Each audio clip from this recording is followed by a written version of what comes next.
because you have to have something that is going to be able to pay you back. You put in the same amount of money every month or every 2 weeks. You put in the same amount of money. But what happens is this. If the stock market is high, right? Like everything is expensive, it's high, and you're doing dollar cost averaging, then you buy stock, but you just buy less of it, right? You just buy smaller amounts of it because you're dollar cost averaging. You putting in, $500 a month.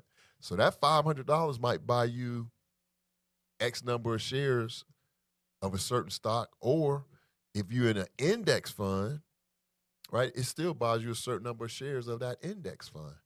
Now, what does that do for you? That's just helping you to get in the market and start to accumulate. Why is that important? Because you have to have something that is going to be able to pay you back. You got to put your money to work.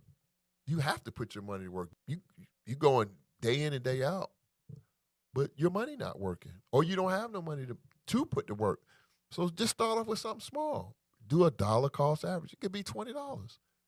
You can invest on Cash App. You can invest on Robinhood. You can invest on Stash. You can invest on Acorn. All of these things is no minimum. So if you got $20, put $20 on it, and every time you get paid, put 20 more until you start putting 50, and then you start putting 100. But with the dollar cost averaging, stock is high, you buy less of it, less shares. But what happens is when the stock drops and everybody's worried, like, oh my gosh, the market is so low, it's horrible. Guess what you're doing?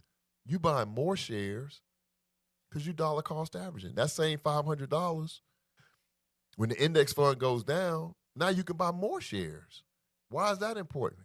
That's important because the more shares that you have, when the market starts to go back up, guess what? Now you got more money. Now you got more money. That's dollar cost averaging in a nutshell. But you ain't gonna do it. You ain't gonna do it.